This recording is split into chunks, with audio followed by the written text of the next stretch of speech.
Hello everyone. We are reading the chapter number 3 of economics, poverty as challenge for class 9th.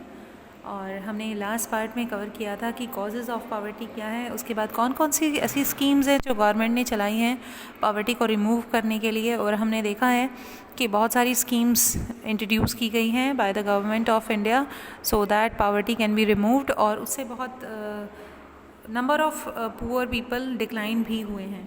आगे हैं कि challenges कौन कौन से हैं गवर्नमेंट के सामने, कि हमने मेजर तो बहुत सारे लगा दिए पावर्टी को ख़त्म करने के लिए, लेकिन कौन कौन से चैलेंजेस हैं जो अभी भी हमारे सामने खड़े हैं, जो कि बहुत ज़रूरी हैं उनको सॉर्ट आउट करना for the removal of poverty. तो लेट्स रीड अबाउट दिस।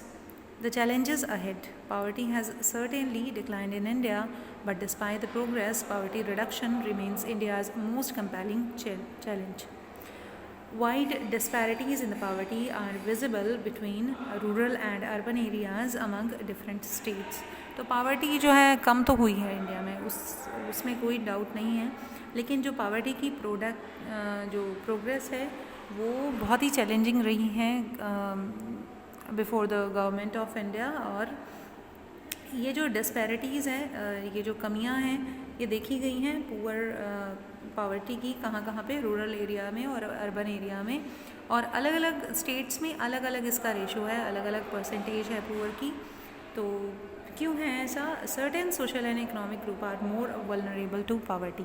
एक बहुत बड़ा रीज़न है कि हमारी सोसाइटी का कुछ हिस्सा ऐसा है जिसमें गरीबी ज़्यादा देखने को मिलती है। अगर हम बात करें जिन लोगों को अपॉर्चुनिटीज़ कम मिलती हैं या जिन लोगों में एजुकेशन का अभाव है, तो डेफिनेटली जो लोग स्किल्ड नहीं हैं किसी भी काम को करने के लिए, या फिर मैं कहूँ वुमेन या कुछ ओल्ड पीपल हैं जो काम नहीं कर सकते, या कुछ डिसेबल्ड पर्सन हैं जो कहीं ना कहीं उनकी जो डिसेबिलिटी है वो बाधा बनती हैं उनके काम करने में।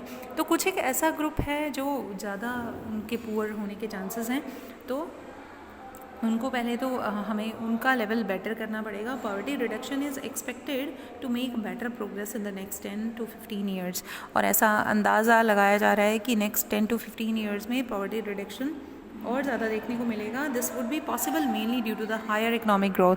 और ऐसा कैसे पॉसिबल हो पाएगा?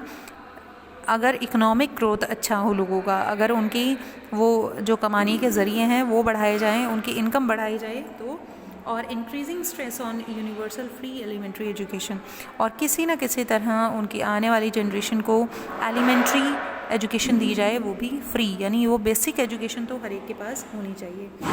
And declining population growth, increasing empowerment of women and the economical weaker section of the society, और जो भी चाहे वो वुमेन हैं या जो इकोनॉमिकली वीकर सेक्शन है जिनके पास ज़्यादा पैसे नहीं हैं, और उस जो सेक्शन है उस पर ध्यान देते हुए उसको एम्पावर करना है। तो the official definition of poverty however captures only a limited part of what poverty really means to people. तो जो ऑफिशियल डेफिनेशन है जो हमने बताई है पॉवर्टी लाइन की, उसमें केवल वही लोग आते हैं जो एक सेट कर दी है गवर्नमेंट ने इनकम, जो उस इनकम लेवल से कम है, जिनकी इनकम, उनको हम पुअर कह देते हैं। लेकिन क्या जिन लोगों की इनकम उससे थोड़ी भी ज़्यादा है, क्या वो बहुत अमीर हैं? तो जवाब आएगा नहीं। तो ये ठीक वैसे ही है जैसे हमने पासिंग मार्क्स की एक लिमिट सेट कर दी है कि 33% लेने वाला जो है वो पास हो जाएगा, लेकिन अगर किसी बच्चे के 34 आ जाते हैं, क्या हम उसको टॉपर में काउंट कर सकते हैं? तो नहीं, वो भी कोई ज़्यादा इंटेलिजेंट में नहीं आता, वो एवरेज स्टूडेंट से भी बिलो एवरेज में आता है। तो हम कह सकते हैं कि इसी तरह से पावर्टी में भी कि हमने एक लाइन तो सेट कर दी, बट जो उससे थोड़ा भी ज़्यादा कमा पाता है वो भी सिर्फ अपनी नीड्स ही पूरी कर रहा है, उसको भी कोई अच्छा लाइफ स्टाइल या लाइफ उसकी बहुत अच्छी नहीं चल रही है। It is about the minimum subsistence level of living rather than a reasonable level of living. तो वो जो है मिनिमम लेवल पर जी रहा है ज़िंदगी के, जो पावर्टी लाइन से थोड़ा भी ऊपर है या पावर्टी लाइन पे है जो पर्सन, तो वो बिल्कुल उसका मिनिमम लेवल है, रीज़नेबल नहीं कह सकते हम उसको। और many scholars advocate that we must broaden the concept into human poverty. A large number of people may have been able to feed themselves, but do they have education और shelter? बहुत सारे लोग ऐसे हैं जो अपने आप को फीड तो करा पा रहे हैं, मीन्स खाना तो अवेलेबल है उनका, बट क्या उनके पास एजुकेशन है? क्या वो प्रॉपरली एजुकेटेड है? नहीं। तो क्या उनके पास अपना शेल्टर है? हो सकता है वो किराए के मकान में धक्के खा रहे हों या किसी ऐसे अनहाइजीनिक प्लेस पर रह रहे हों। और हेल्थ केयर, क्या वो अपनी टाइमली हेल्थ केयर ले पा रहे हैं? तो इन सभी बातों का जवाब हमारे पास नहीं है, क्योंकि सभी लोग ऐसा नहीं कर पा रहे। क्या उनके पास जॉब सिक्योरिटी है? तो ये तो बहुत ही मुश्किल है, क्योंकि जॉब सिक्योरिटी तो बहुत सारे पर्सन इंडिया में ऐसे हैं, जितने भी प्राइवेट सेक्टर्स हैं या जितने भी इरेगुलर जॉब्स हैं इनकी, तो उनको जॉब सिक्योरिटी नहीं है।